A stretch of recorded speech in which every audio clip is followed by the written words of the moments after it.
அமர் அவர்கள், இயக்குனர் திரு அமர் அவர்களை அன்புடன் மேடைக்கு அழைக்கிறேன்.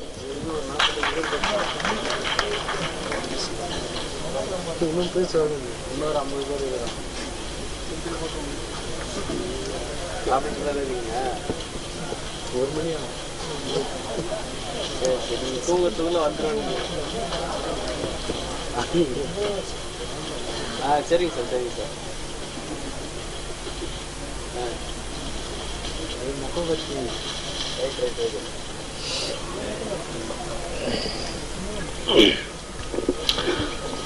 அரங்கத்தில் அமர்ந்திருக்கும் அனைவருக்கும் இறைவன் புறத்திலிருந்து சாந்தியும் சமாதானம் உண்டாகட்டும்.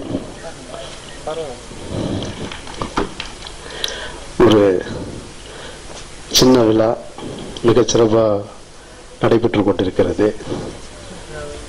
பொதுவாக இசை விழாக்களில் ஒன்று பிரம்மாண்டம் இருக்கும், அல்லது கலகலப்பு இருக்கும், அல்லது கவர்ச்சி இருக்கும். இந்த விழாவை பொறுத்த மட்டும் கொஞ்சம் நன்றி அதிகமாக நிறைந்திருக்கிறது என்று நான் கருதுகிறேன்.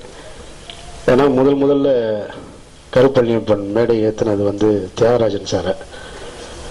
அவருடைய முதல் பட தயாரிப்பாளரை மேடை ஏற்றி கௌரவித்து, அதற்கு பின்னால் அவர் யாரிடம் வேலை செய்தாரோ, எழில் சாராக இருக்கட்டும், பார்த்திபன் சாராக இருக்கட்டும், ஒவ்வொருத்தரையாக கௌரவப்படுத்தி அந்த விதம் இருக்கு பாருங்க. அதிலேயே இந்த விழா இன்னும் கொஞ்சம் மெருகும் அழகும் கூடியிருக்கிறது.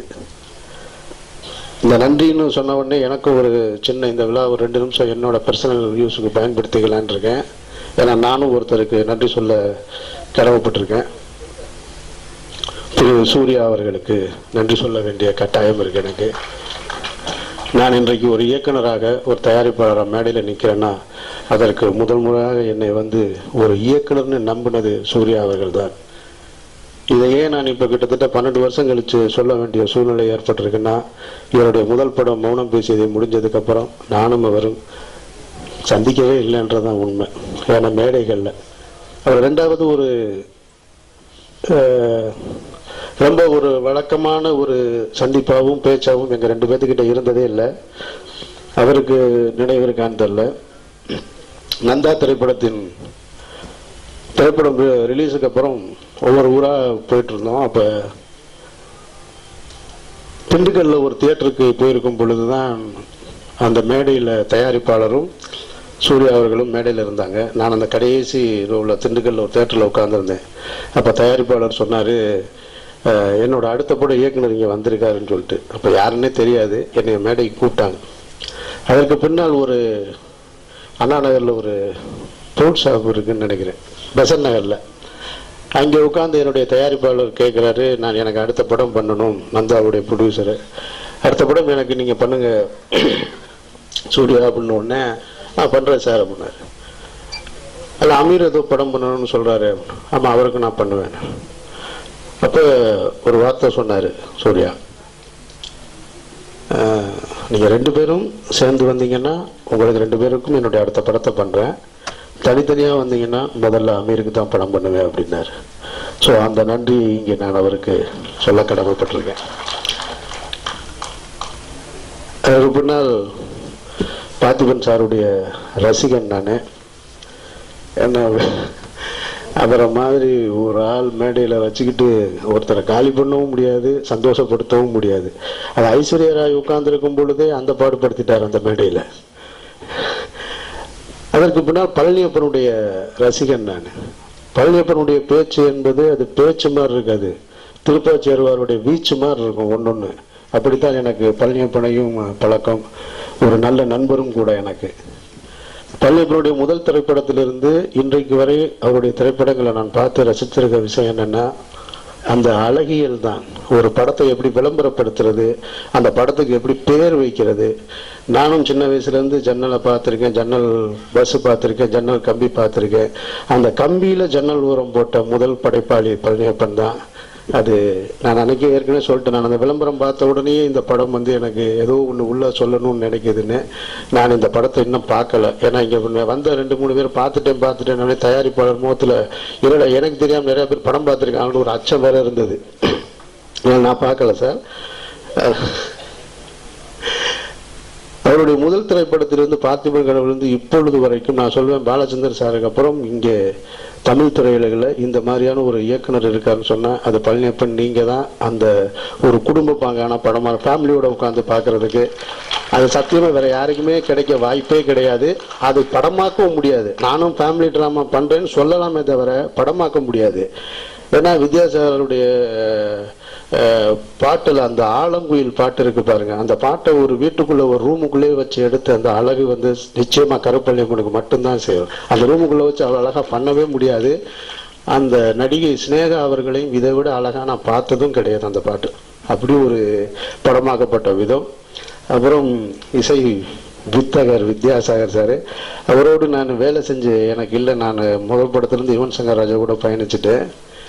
ஆனாலும் ரசிகன், நான் அவருடைய ரசிகன். இங்கே பாடின அவருடைய பாடல்கள் 2 பாட்டு, அந்த ஆலங்குயிலும் என்னை தந்து விட்டேன் நான் என்னை தந்து விட்டேன், அந்த பாட்டுக்கு நான் வந்து பயங்கர ரசிகன்.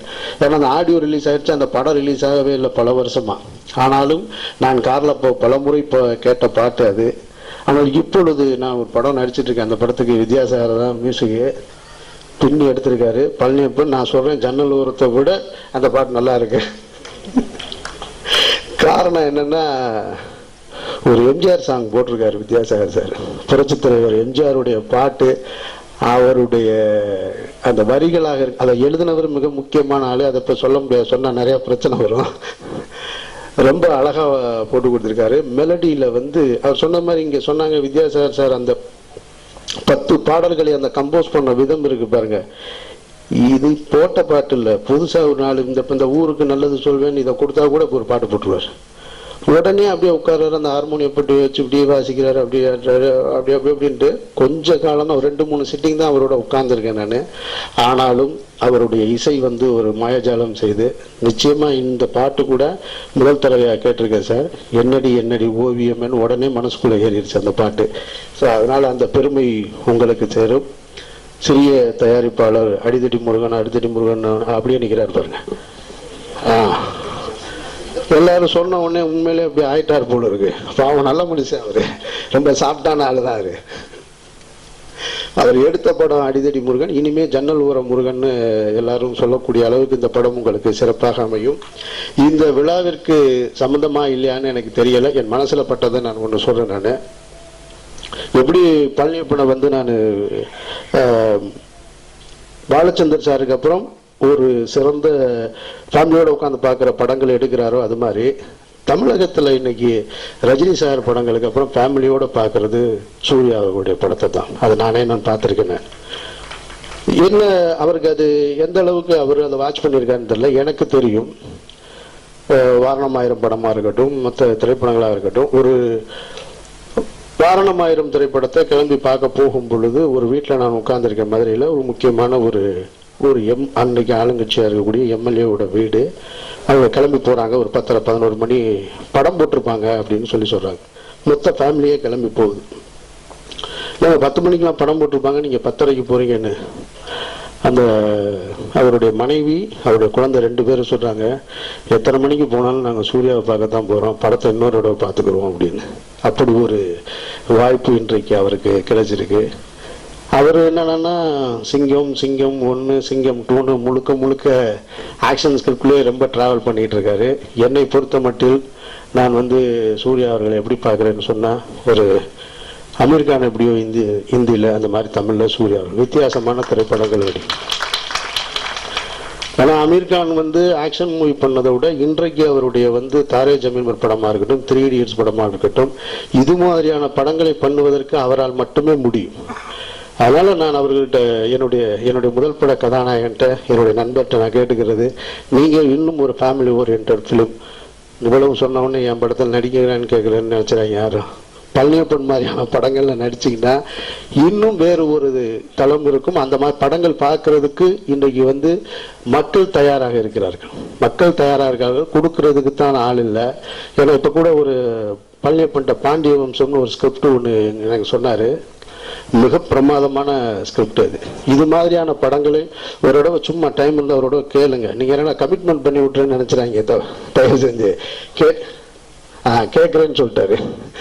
அதனால் இது போன்ற காம்பினேஷன் இந்த ஸ்கிரீன்ல எப்படி 3 Idiots பார்த்தோமோ, தாரே ஜமீன் பர் பார்த்தோமோ, அது மாதிரியான ஒரு போஸ்டர்ல நான் சூர்யா அவர்களை பழனியப்பனை பார்க்கணும்னு சொல்லி என்னுடைய ஆசையும் தெரிவித்து இந்த திரைப்படம் மிகப்பெரிய வெற்றியடைய எல்லாம் வல்ல இறைவனை வேண்டிய